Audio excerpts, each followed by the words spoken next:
Soy Manuel Fonseca, fui director general de deportes del Comité Organizador Olímpico Barcelona 92, que para mí ha sido quizá lo más importante profesionalmente que he hecho en mi vida. Quizá y sin quizá, porque la satisfacción que tuve con los Juegos Olímpicos de Barcelona es muy difícil de conseguir por otros medios, otras dedicaciones. Me acuerdo el día que vine a Barcelona, vine en metro a la Plaza de España y subí por el Carrer México. Iba pensando ese día, es mi primer día y de este día me acordaré toda la vida. Llegué al centro donde estaban las oficinas del COB, entonces, que era el pabellón del INI, al lado de las fuentes de Montjuïc, y después de saludar al consejero delegado y al director general, José Miguel Abad y Jaume Clavel, que era entonces el director general, pues me llevaron al despacho donde me tocaba. Y me encuentro una mesa limpia con un portabolígrafos o portaplumas y una flor puesta. Y me senté allí con una sensación de, ¿y ahora qué? ¿Y por dónde empiezo? Porque ninguno de los que estábamos ahí habíamos hecho unos Juegos Olímpicos, nunca. Entonces es una sensación de responsabilidad, de felicidad, de todo junto, pero de tranquilidad también, de tranquilidad porque estaba seguro que íbamos a hacer unos magníficos Juegos, ¿no? Empezamos a trabajar sin tener... Bueno, yo ya me incorporé cuando llevaba el comité organizador trabajando ya bastante tiempo, pero y había avanzado en temas deportivos, pero yo asumía esa responsabilidad en ese momento, de ahí hasta los Juegos. Quedaban 4 años para los Juegos. Ahí empezó nuestro trabajo. Primero por hacerte un poco con la casa, con los digamos, compañeros que ibas a tener de trabajo durante muchos años y que todos queríamos lo mismo. Eso es una de las ventajas, que todos queríamos lo mismo, que los Juegos de Barcelona fueran unos magníficos Juegos y que salieran bien. Ahí empezó ya la relación con las federaciones internacionales, con las federaciones españolas, con las federaciones catalanas, porque las federaciones internacionales nos consideraban todavía un poco como, bueno, estos ya les iremos diciendo qué es lo que tienen que hacer, porque España era un país que no había tenido demasiadas competiciones internacionales de primer nivel. Había tenido, por supuesto que sí, había realizado los campeonatos del mundo de fútbol, la Copa del Mundo de Fútbol y otras de interés, pero el nivel de unos Juegos Olímpicos supera a todas las demás, por la complejidad, por lo más difícil. Lo que caracteriza a los Juegos Olímpicos no es hacer 28 campeonatos del mundo, es hacer 28 campeonatos del mundo simultáneos. Esa simultaneidad es lo que da la complejidad a los Juegos. Y ahí empezamos a trabajar. Entre los cometidos que tenía yo en la organización, pues era la relación con las federaciones internacionales, como os está diciendo, la relación con las federaciones españolas y las federaciones catalanas, que había que conjugarlas y conjuntarlas para hacer equipos homogéneos y para hacer equipos que no chirriaran las decisiones que se tomaban e intentar contentar en la medida de lo posible a todos los actores que iban a intervenir en la organización de unos Juegos. En algunos casos fue difícil, es más, en uno no lo conseguimos hasta muy al final. Esa colaboración, sobre todo entre la Federación Internacional y las federaciones españolas, porque no siempre estaban todos de acuerdo. Está claro que lo que queríamos hacer eran unos buenos Juegos y eso es lo que nos animaba a todo.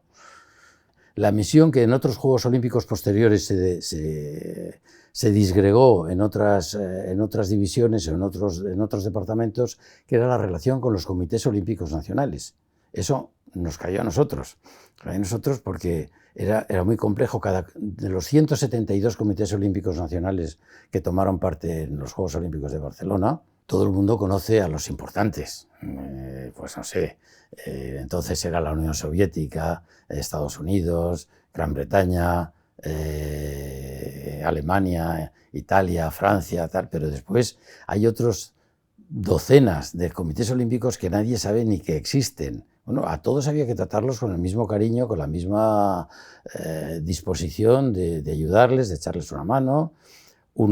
Unos eran más exigentes, otros menos exigentes. Por ejemplo, el Comité Olímpico de Estados Unidos, no sé cuántas veces vino, pero además siempre venía los fines de semana.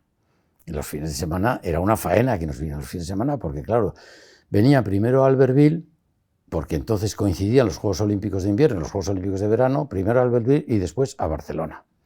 Y hombre, yo hablé con el director general de los Juegos, que venía acompañándoles, del Comité Olímpico de Estados Unidos, y dije, oye, vamos a cambiar porque esto es mucho más denso y nosotros tenemos que descansar algún fin de semana. No puede ser que terminemos el trabajo intenso que tenemos aquí y nos tengamos que quedar el fin de semana para haceros compañía a vosotros y enseñaros todo el proyecto y preparar las reuniones con vosotros.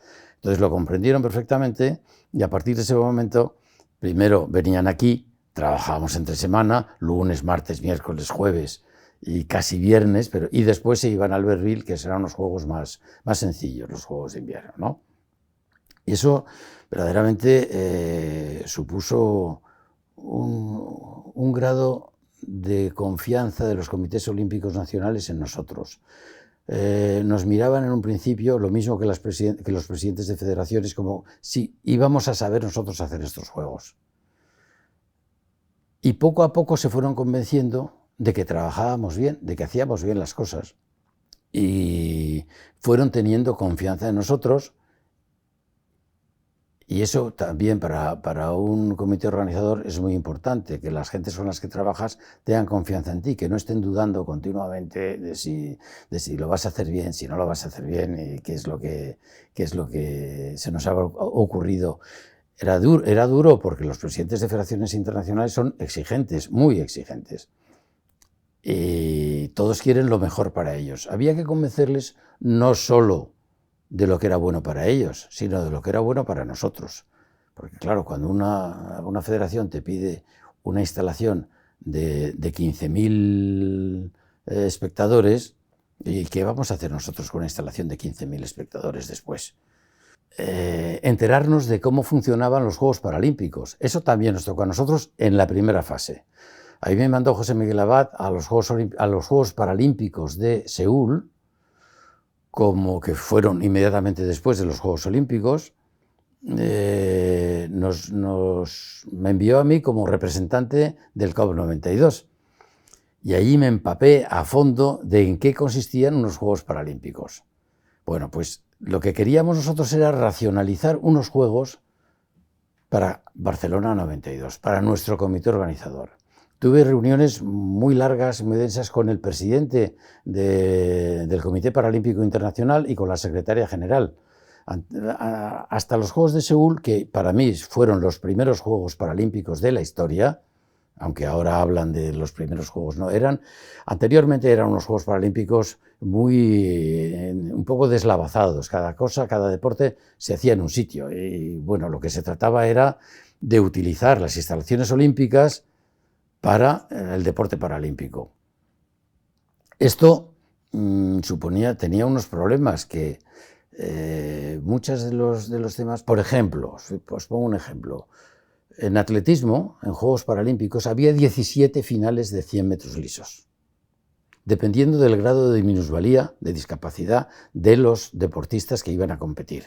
Eso no podía ser, porque eso lo hacía muy aburrido, muy aburrido. Entonces les ayudamos no es que les ayudáramos, les confinamos a que eso no podía ser, que nos hicieran, no sé cuántas hubo en este momento, pero que lo bajaran a 6 o 7 finales, que unificaran criterios de acuerdo con las discapacidades que tenían los deportistas, pero que no podía haber 17 finales. Eso en muchos aspectos. Bien, llegamos a un acuerdo muy interesante. También pusimos el tope de participantes en 5.000, utilizando las instalaciones que teníamos y adecuando la vía olímpica con las necesidades que tenían los deportistas paralímpicos, ¿no? De accesibilidad, y la verdad es que salieron unos Juegos Paralímpicos fantásticos.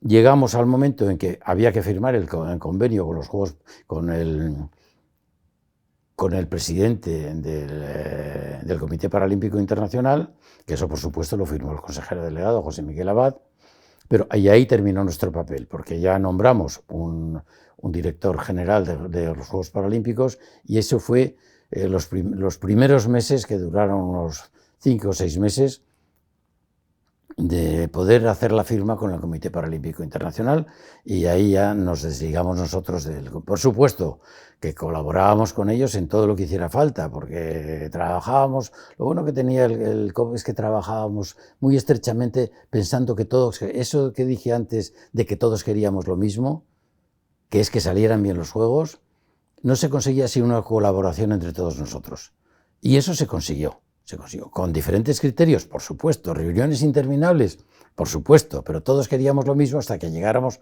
a un acuerdo que sirviera para el comité organizador nuestro y tanto las federaciones internacionales, las federaciones españolas, las federaciones catalanas y los comités olímpicos nacionales. Y yo creo que conseguimos, aunque hubo algunas discrepancias, que algunas duraron hasta el final, pero se consiguió crear una unidad de acción, una unidad de que todos queríamos lo mismo y llegábamos a acuerdos seguro, continuamente estábamos llegando a acuerdos, estábamos firmando convenios. Me acuerdo que la firma de convenio, ¿qué vas a firmar un convenio? Y digo, sí, a firmar un convenio. Estábamos continuamente firmando convenios con todos los sectores. Eso conseguimos que fuera la manera de trabajar de todos nosotros, ¿no? Claro, dentro del COP también tenía que existir esa buena relación, porque nosotros éramos los usuarios finales, porque los de alimentación tenían que preparar la alimentación, entre otros, para los deportistas.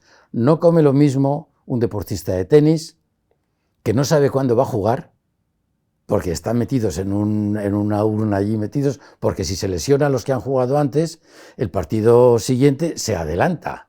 Claro, al adelantarse, tienen que estar previendo cómo tienen que comer, qué tipo de comida tienen que comer, de una digestión fácil. Había que ponerles, y esto los que se encargaban de alimentación nos lo preguntaban a deportes. Y eso en todo el transporte no es lo mismo un deporte de equipo que tienes que llevar en un autobús a los 11, 15 o 21 o 23, los que fueran, deportistas de un deporte, o el atletismo, que van teniendo las competiciones 1 a 1 o 2 a 2, y lo que necesitaba es un transporte individualizado. Bien, pues el tipo de transporte que había que hacer con cada uno de los deportes nos lo preguntaban a nosotros los responsables de transportes del COP. Y todo eso, o sea, nosotros dábamos los requerimientos, pues es decir, y ellos preparaban los requerimientos que nosotros necesitábamos. Todo eso suponían reuniones y reuniones. Hay que tener en cuenta que eran 25 deportes del programa olímpico y 3 deportes de demostración o de exhibición, llámale como quieras, ¿no? Y todo eso había que conjuntarlo. Pues no, esa conjunción se llevó a cabo gracias a la buena voluntad de todos. Yo creo que el momento más difícil fue el momento de la descentralización. Nosotros estamos trabajando, al final estamos trabajando al final, desde 3 años antes por lo menos, o 4 casi, en la maternidad. Y claro, ahí no se hacían los Juegos Olímpicos, en la maternidad, ahí estábamos todos encerrados en nuestros despachos. Pero llega un momento en que toda esa gente que tienes trabajando contigo en los despachos tiene que irse a los centros, tanto donde se hacían los deportes como los centros de soporte. El aeropuerto, el hospital, cada uno de los centros de soporte que daban soporte, que valga la redundancia, a la celebración de los Juegos. Y claro, es como si abres una mano y el de atletismo se va al estadio, el de vóley se va al Valle d'Hebron, el de piragüismo se va a Castelldefels, y así cada uno a un sitio diferente. Lo que has tenido tú cogido de la mano, controlándoles, enseñándoles, tienes que abrirlo y se junta con el que ha preparado seguridad para el Estadio Olímpico, para cada uno de los centros, televisión, en fin, todos los diferentes departamentos. Ese centro, ese momento de la descentralización es uno de los momentos claves en la organización de unos Juegos Olímpicos, porque tienes que confiar en lo que tú has hecho anteriormente para que toda tu gente vaya a hacer un papel que se ha preparado anteriormente, pero que tiene que ser perfecto. El director de la unidad territorial tiene que coordinar y ensamblar todas esas piezas que vienen, es como hacer un coche. En un sitio se hacen las ruedas, en otro el volante, en otro el motor, en otro tal, pero llega un momento que alguien los tiene que poner juntos, porque si no, no tienes un coche. Pues aquí igual. Tienes que poner en común todo lo que has preparado antes en los distintos departamentos para que ensamblen perfectamente y el atletismo sea lo que es y el piragüismo sea lo que es y no le pongas al atletismo una rueda del piragüismo, ¿eh? Todo eso es un momento clave en la organización de los Juegos. Al final, si tú eres el director de deportes y estás en la oficina donde estaban los encargados del deporte, no encuentras a nadie, con lo cual te quedas sin trabajo. ¿Qué hacíamos los directores? Pasar al centro principal de operaciones. El centro principal de operaciones estaban unos despachos preparados al efecto, con camas y todo para poder dormir allí. Había siempre alguien que se quedaba de guardia por las noches.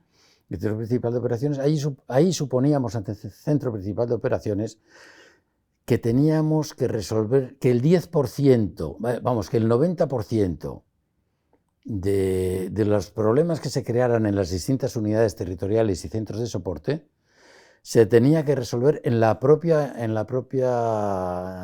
instalación donde se celebraba ese deporte o se atendía el centro médico, la Villa Olímpica, todos los centros de soporte que había para los Juegos, ¿no? Entonces, que solo un 10% de los problemas que se podían plantear en las instalaciones llegaban al centro principal de operaciones. Y ahí teníamos un departamento, que me imagino que eso os lo habrá contado otra persona, pero era un departamento complejo de 4 personas trabajando intensamente en contacto con los distintos centros, que estaban mañana, tarde y noche, ¿eh? Ahí no había descanso. Y un director general de operaciones y un director adjunto de centro principal de operaciones, que era yo. Y yo recibía, por ejemplo, todas las mañanas, después de la reunión del Comité Olímpico Internacional, recibía la llamada de la secretaria general para quien entregaba las medallas olímpicas. Ese mismo día el Comité Olímpico Internacional decidía qué miembro del Comité Olímpico Internacional entregaba las medallas olímpicas. Parece una cosa baladí, pues no lo es, porque a veces faltaba miembros del Comité Olímpico Internacional que no podían asistir o que habían encontrado un problema y no estaban allí a la hora de entregar la medalla, ¿no? Todo eso había que resolverlo desde allí, pero en principio las 40 instalaciones olímpicas que estábamos en contacto con ellas, no digo las otras 40 o más de centros de entrenamiento, me refiero a las que eran estadios de competición, había 40, más los centros de soportes, que eran muchísimos también, ¿no? Yo me ponía en contacto con la secretaria general del Comité Olímpico para que me dijera quién entregaba las medallas, pero estábamos atentos a cualquier problema que pudiera surgir en cada una de las unidades territoriales. Por ejemplo, un problema de un caballo que no estaba facultado, que no estaba inscrito para correr. Pues no podía correr, porque no sabíamos, no podía participar en su competición, porque no sabíamos si ese caballo que querían meter en la competición, que no tenía una ficha, digamos, una ficha de su origen y qué es lo que hacía, si tenía las vacunas, si había estado por un centro donde había peste equina anterior, si había, en fin, una serie de cosas que no podíamos permitirle, porque se podía producir un problema de magnitud mundial en ese caso, porque nos podían cerrar la competición de las pruebas de hípica. Y gente muy importante que tenía caballos muy caros, pues a uno le tuvimos que decir que ese caballo no podía participar porque no estaba reglamentado, ¿no? Todo eso pasaba por el Centro Principal de Operaciones, pero hay que, en honor a la verdad, pasaron mucho menos problemas del 10% que preveíamos, muchos menos, lo cual quiere decir que los juegos funcionaban bien en el sitio donde se tenían que estar celebrando y que allí había capacidad suficiente, capacidad técnica y capacidad intelectual, vamos a llamar así, suficiente para resolver los problemas que se creaban en los centros. Solo una vez una anécdota, me llamaron de Tarrasa. El que tenía que entregar las medallas, el miembro del CIO que tenía que entregar las medallas, no estaba. Me llamó el director de la instalación, de la unidad territorial. Manolo, ¿qué hacemos? Estaba agobiado porque al faltar el miembro del Comité Olímpico Internacional, el alcalde quería poner esa medalla, el presidente de la Federación Internacional quería poner esa medalla y otras personas que no estaba decidido, no tenían ellos claro quién tenía que poner la medalla.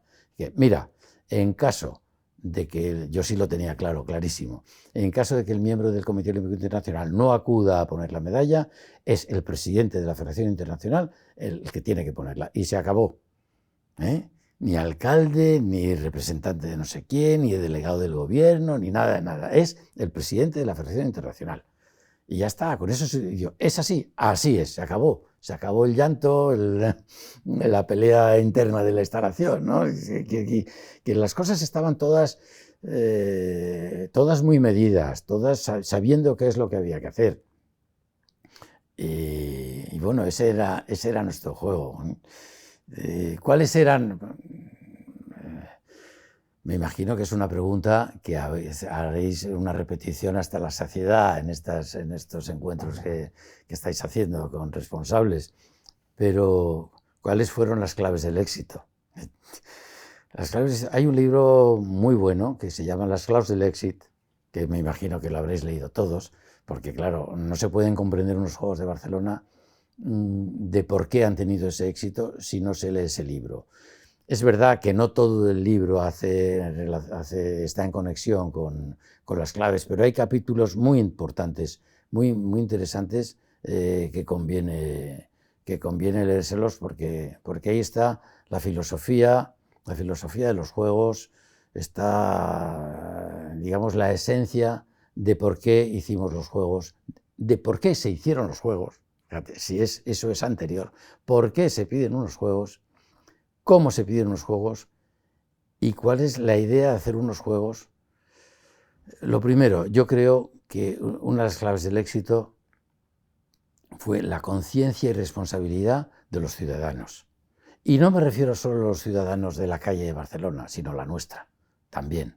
Todos los que participamos en los juegos éramos conscientes que teníamos entre manos una herramienta fantástica para el crecimiento y el cambio de la ciudad de Barcelona y de las 17 subsedes, porque a todas llegó, 17 subsedes que estábamos enroladas en esta maravillosa aventura de hacer unos Juegos Olímpicos. Esa conciencia, os voy a contar una anécdota, por ejemplo. Una señora, estaban hablando entre dos en la calle, esto lo oyó un amigo mío. Estaban hablando en la calle dos señoras y dice, perdona, me tengo que ir a la panadería, que tengo que abrir la panadería, no sea que por mi culpa vayan a silbar los Juegos Olímpicos. Eso denota una sensación de responsabilidad enorme entre toda la gente. ¿Cómo aguantó Barcelona con estoicismo y con, digamos, un apoyo, una ayuda a lo que se estaba haciendo en este momento, con las enormes obras que había en la ciudad? No sé si vosotros, tú sí, pero no todo el mundo de los que están aquí pudo ver Barcelona levantada. las calles en la Ronda de Dalt, en todos los sitios, era una pura obra Barcelona, era una pura obra. Y no hubo nadie que rechistara. Me imagino que alguno habría, pero todos nos tragamos las incomodidades que había, porque todos pensábamos para qué era. Y todos queríamos que eso saliera bien, ¿no? Eso fue uno de los principales, digamos, éxitos de los Juegos Olímpicos. La comprensión de los ciudadanos en lo que se estaba haciendo y la responsabilidad que tenían en que eso saliera bien por parte de todos.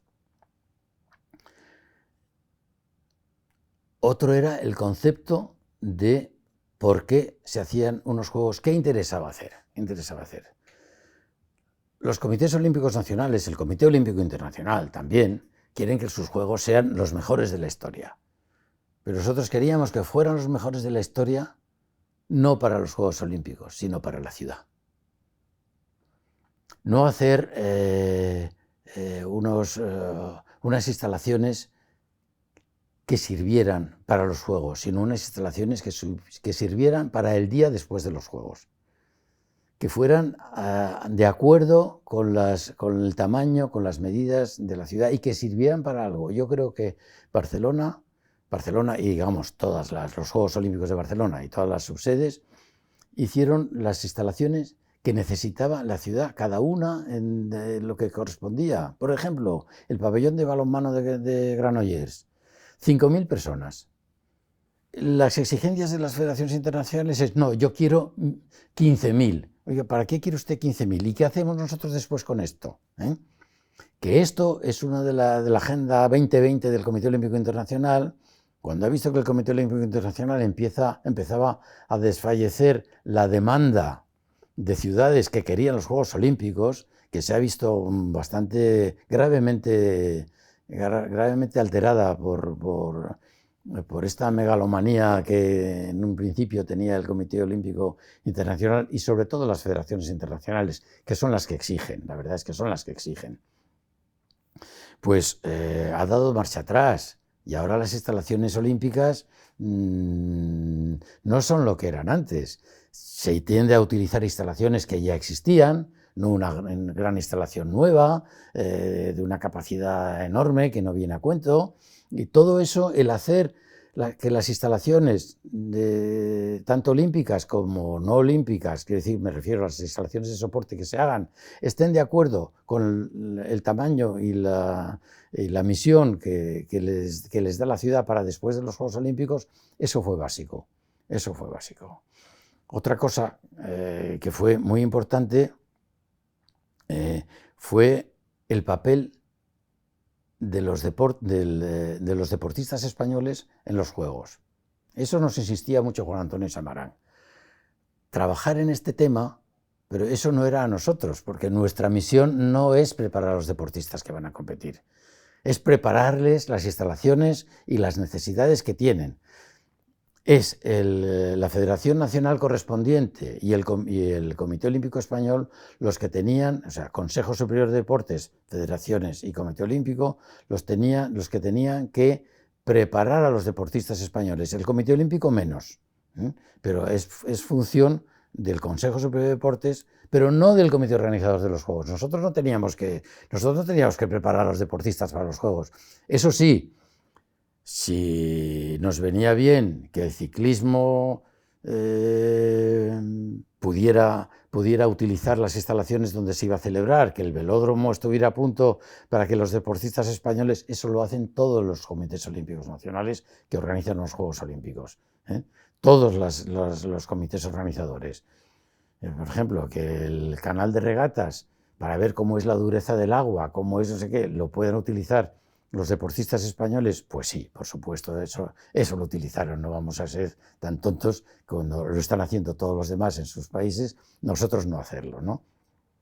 Pero el plan de preparación de los deportistas españoles es básico, hasta el punto de que en este momento los Juegos Olímpicos de Barcelona dieron un salto cualitativo de la calidad del deporte español, sin lugar a dudas.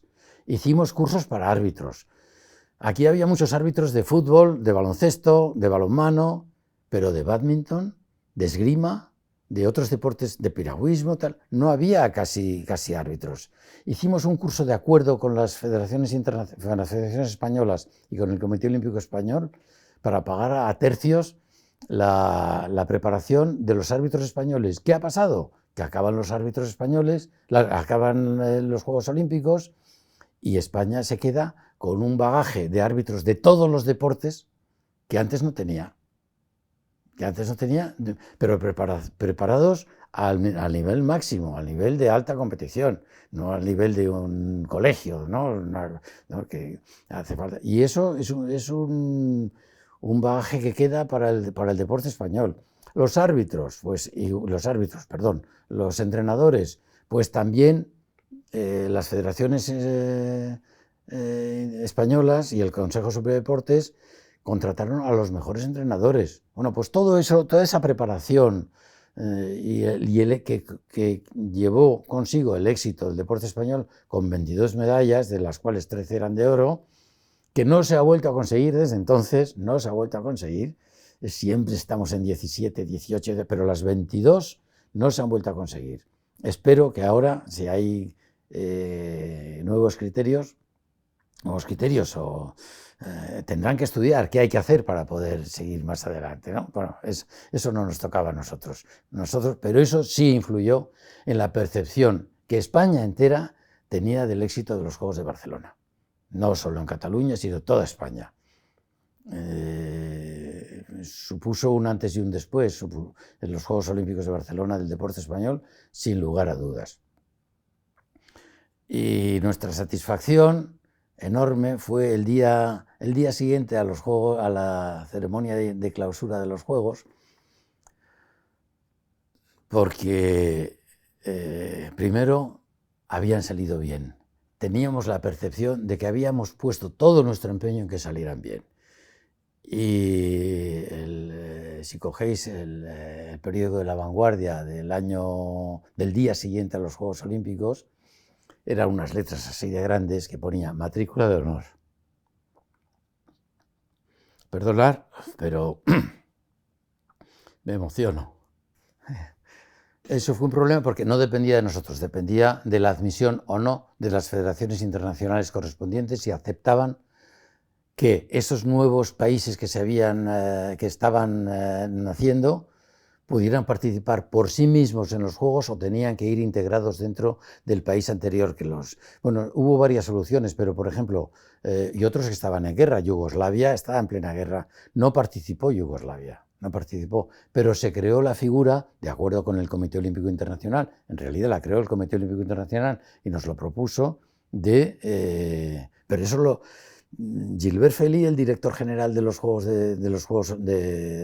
Olímpicos del Comité Olímpico Internacional, tengo una carta en casa diciéndome que si estábamos de acuerdo en que pudieran participar los deportistas yugoslavos como Independent Participant, IP.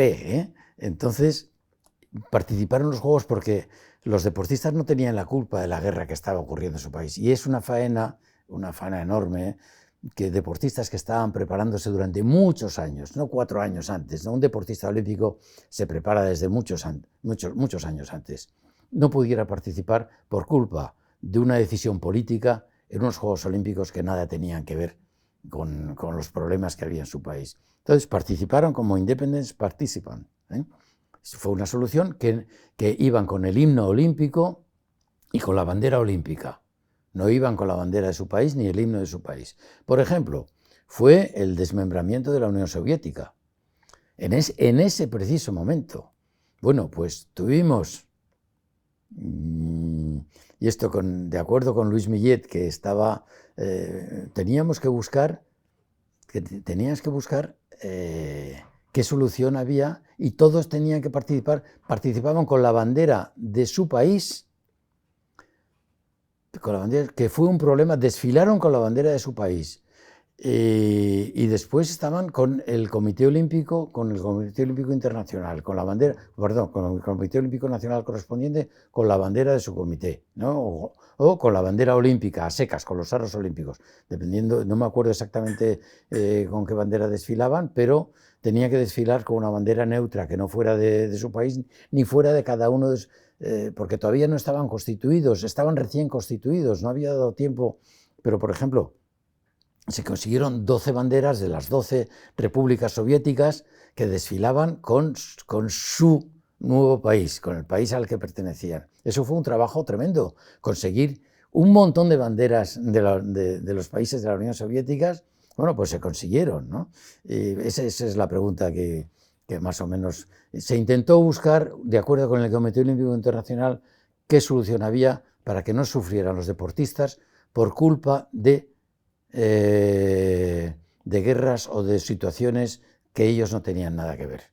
El único momento crítico de los Juegos, sinceramente, por lo menos desde mi punto de vista, que estaba en el centro principal de operaciones, hubo problemillas, ¿no? Pero un problema serio, que además era justo el día que el rey ofrecía en el Palau Nacional la recepción oficial de los reyes a los miembros de todos los comités olímpicos, y el comité organizador. Que me quedé sin ir, por supuesto, porque tenía la invitación, pero teníamos que resolver ese problema. Los autobuses, eran 600 autobuses de ciudades distintas de España, con sus conductores, que no conocían Barcelona ni Cataluña. No había este aparatito maravilloso que hay ahora del GPS y demás, y que te va diciendo primero a la derecha, gire a la izquierda, no sé qué. La segunda salida, no sé, eso no existía. Tenían un papel, tenían asignado una ruta y tenían que seguir esa ruta. Pero si se equivocaban, si había una obra y les desviaban porque tenían que pasar por detrás de la casa de no sé quién, tal, pues estaban perdidos. Y aparecían en sitios insospechados. El que tenía que ir a Vic aparecía en Sant Sadurní, el que tenía que ir a Castelldefels aparecía, ¿no? Y fue el segundo día de los Juegos, me parece, una protesta seria del Comité Olímpico Internacional. Y verdaderamente la idea fue de Carmen San Miguel. Carmen San Miguel había estado trabajando en el ayuntamiento y conocía, porque habíamos hablado de contratar taxistas que se conocían perfectamente en la ciudad y tal, pero al final no se llegó a un acuerdo porque aquello era caro y bueno, teníamos que atenernos a los presupuestos que teníamos. Y se le ocurrió pedir al ayuntamiento, que conocía a todo el mundo, a guardias municipales jubilados. Tenían los teléfonos de todos.